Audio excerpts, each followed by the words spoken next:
disaster befell the world. It was a harder disaster than anything humanity had faced before. Humanity fell into unpredicted chaos, struggling against a dominant and mysterious being. A strange civilization emerged and declared, "Hand over your citizens if you want to live." However, the UN strongly refused the demands of this mysterious civilization. Officials concluded that these beings, this new civilization, had come to consume humans as food. Humanity called the beings that appeared out of nowhere calamity. The calamity were colossal and monster in appearance. Compared to them, humans were as small as ants. To confront the calamities, humanity resorted to using nuclear weapons. But to the invaders, the nukes were nothing more than fireworks. The nuclear bombs didn't even leave a scratch on their skin. In response, the calamities danced amidst the destruction, destroying entire cities with ease. As hope vanished, city after city was annihilated. People begged for their lives, awaiting their inevitable deaths. Just as all seemed lost, the 13 constellations appeared. Humanity named the 12 humans selected by the holy gods the saints. Each of them wielded powers bestowed by the god that chose them. But there was a 13th awakener, someone who appeared without being chosen by a holy god. That person was Geon. Geon, with his massive sword, stood among the 12 saints. His glowing blue eyes radiated power, and his long hair resembled the mane of a lion. To defeat Crimson Eye, the core of the calamities, they all gathered at the demon's tower, where that bastard resided. Geon stood in front of the massive door, which bore a skull with a horn above it. Resting his huge sword on his shoulder, he said, "Shall we go?" With that, Geon led the charge into the demon's tower with the 12 saints at his side. Time passed, and when the group finally emerged from the demon's tower, only 12 saints returned. Reporters waiting outside saw them and began snapping pictures. Shocked, they asked, "What happened? Why did only 12 of you return? What happened to the hero of Korea, Geon?"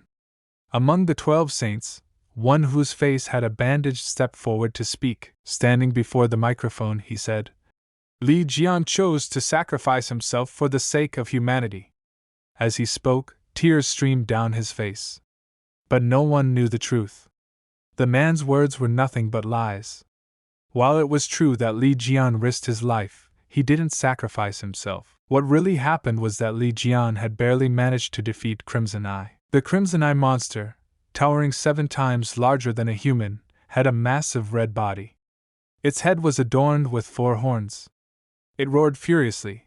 Geon swung his massive sword and slashed through the monster's neck. The Crimson Eye's severed neck fell to the ground with a thunderous crash, accompanied by its dying cry. But Geon was gravely injured too. He collapsed to the ground, his body barely holding on. One of his arms had been completely severed. To support himself, he drove his sword into the ground, leaning on it. His entire body was covered in wounds. His long hair, once flowing, was now uneven and torn, with one section of his head bald from an injury. Part of his cheek had been ripped away, exposing his teeth beneath, visibly showing through the torn flesh.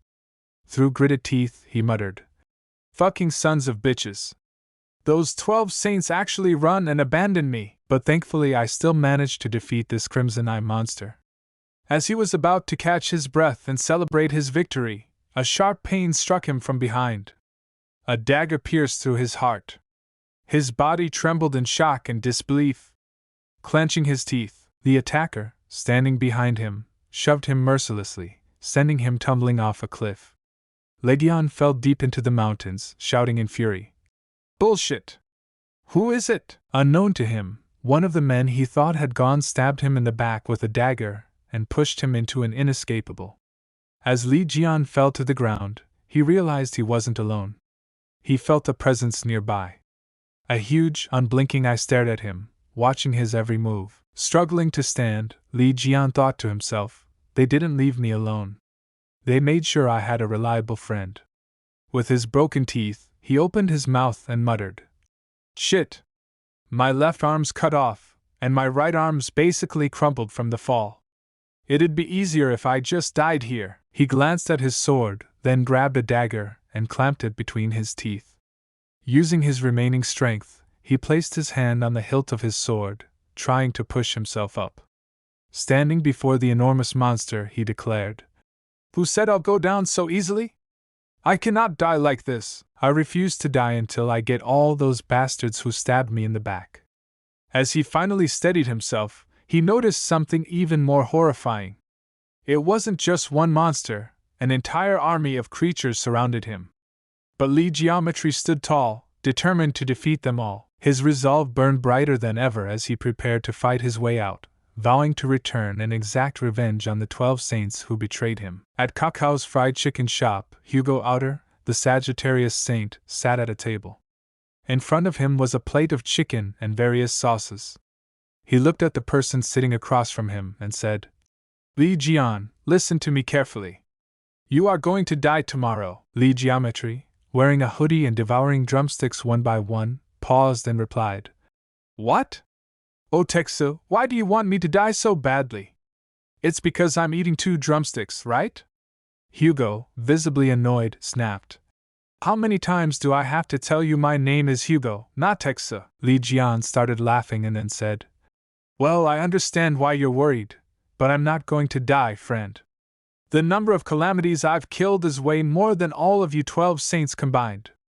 Do you really think I'd die?" Hugo looked at him but remained silent. The next day, the 12 saints and Lee Geon arrived at the Demon Tower, the dwelling place of the worst calamity that threatened humanity. This calamity had all started on the last day of the 20th century. The calamities had appeared out of nowhere, one by one, driving humanity into a corner with their overwhelming power. Just when humans were consumed by chaos and terror, 12 divine beings, calling themselves the divine gods, appeared. They promised to grant humans the power to overcome the calamities and chose 12 awakened individuals to receive their blessings. But something unexpected occurred. A 13th awakened appeared. This person was not chosen by any god and had not received any divine blessing. Yet, that awakened was far more powerful and extraordinary than the 12 saints combined. Who was it? You guessed it, it was Lee Geon. When they reached the Demon Tower, Lee Geon effortlessly cut down every calamity they encountered. The monsters, though massive and formidable to the 12 saints, were nothing to him. Lee Geon's experience as a fighter was unparalleled, but it had left his face scarred and battered. As the battle concluded, Hugo said to him, "Thanks, Lee Geometry. Thanks to you, we were able to conquer the Demon Tower this time." Lee Geon, sitting on a stone to catch his breath, replied, "Oh Teksa, don't give me lip service. Just buy me some fried chicken for 5 years." Hugo sighed and said, "Aren't you sick of fried chicken? And for the last time, my name is Hugo Otters, not Teksa." Lee Geon smiled and said, "I can't get used to it." A girl which was one on saints said to a man, who was also one of the 12 saints, "If we eliminate the Crimson Eye this time around, we'll probably receive incredible rewards, right?" The man twisted his hand and replied, "No matter what anyone says, since this is the worst calamity, let's make sure we get at least 100 billion won." Lee Geon, overhearing their conversation, taunted, "Let's settle for being able to stay in a 7-star hotel in Hawaii for 10 years, because several countries are already on the verge of bankruptcy due to the Crimson Eye." As he spoke, Lee Geon pulled his mask up from his neck toward his nose. The man, annoyed, snapped, "Hey Lee Geon, you'd better get a lot of money to make deals with us, only then can you fix up your face that used to be handsome." Lee Geon thought, when put nicely, they were called saints, but in reality, they were just selfish thugs who cared only about themselves. The man turned back and added, "Also don't go rushing to a site where an incident has occurred immediately just because they called for you. We need a certain number of victims caused by the incident so they'll give us a bigger reward." Lee Geon, visibly irritated, replied, "Whatever, let's just get going." But in his mind, he thought, "Disgusting bastard. Once we've defeated the Crimson Eye, I'm cutting off any connection I have with them." As they walked, the entire cave of the Demon Tower began to shake violently. The sharp peaks on the roof of the cave started breaking and falling. One of the saints clenched his teeth as the atmosphere changed. A yellow, fire-like energy began swirling around. They all looked up and saw the source, the boss of the Demon Tower, the Crimson Eye. Lee Geon, staring at the massive being. Thought to think we'd feel this much pressure just by looking at it. He's definitely the boss. The crimson eye was enormous, a beast with lava-like streaks glowing across his face. His teeth were long and menacing. As the massive creature moved, the entire cave shook, and cracks formed in the floor beneath them. The crimson eye sat on a throne made of skeletons. Beneath his throne, the ground fractured further as streams of lava erupted, flames surging upward toward the cave's roof. The fire shot out violently, forcing the 12 saints to scatter and leaving many of them injured. The fiery eruption pierced through the cave ceiling, sending light blazing into the sky and breaking the top of the demon tower. Beneath them, a massive hole formed, filled with bubbling lava. The lava separated the 12 saints from the Crimson Eye's throne. The Crimson Eye clenched his teeth in what appeared to be happiness, reveling in the fear that gripped the saints. As the saints looked at the Crimson Eye, their faces were filled with fear. They started running, shouting, "How are we supposed to fight against something like that? Let's run!" Geon stood firm, watching them flee, and scoffed. "You guys dare to call yourselves saints? And you're running away? How disappointing." Gripping the handle of his massive sword, Geon thought, well, it doesn't matter.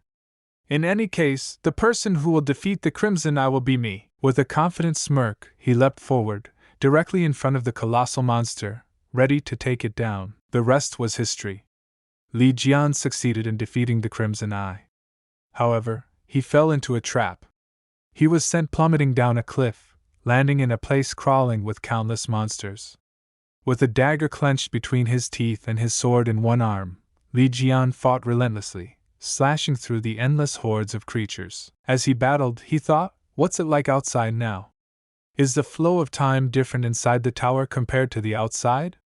Shaking the thoughts away, he muttered internally, I'm too lazy to think about all of this right now. I just need to escape from here. He kept slashing. He knew the place he had fallen into was a special trap, one designed to summon infinite calamities. The monsters kept appearing, piling up around him as he fought with his only functioning arm. His body was covered in injuries, but he refused to give up. He thought, the saint who dragged me into this trap, did they think this would be enough to kill me? Just wait. I'll survive this and tear off the heads of those bastards myself, he thought with grim determination. Time passed. 20 years later, Geon stood there, an imposing figure. He'd grown into elderly man. His beard had grown so wide that he had braided it into 3 thick strands. He approached the final monster, the last one remaining. The monster recoiled in fear, shouting, Impossible! How did you reach this place? Geon, unmoved, replied coldly, You're the last one left. The monster trembled and screamed, Save me! Is there anyone out there? But Geon didn't listen. He said calmly, Scream all you want.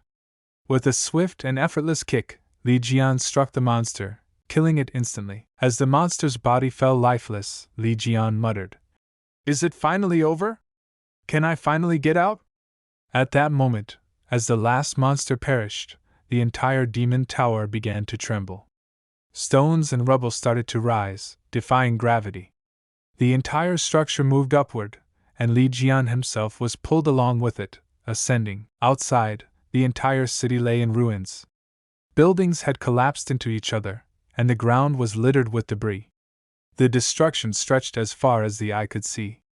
Over the past 20 years, countless cities had been ravaged by monsters, leaving behind endless wreckage. Yet, despite the devastation, people had somehow managed to adapt, finding ways to survive and live amidst these crumbling landscapes. Suddenly, near Demon Tower, the ground began to rumble. 2 boys were sprinting through the chaos. One of them, panicked and out of breath, yelled, Run faster! The other, with a nervous laugh, replied, I told you not to go over there, didn't I? The scared boy shouted back, How was I supposed to know it wasn't safe today? Behind them, 3 monstrous wolf-like calamities with outward-pointing horns and countless burning red eyes were chasing them. The frightened boy screamed, How was I supposed to know we'd run into high-rank calamities?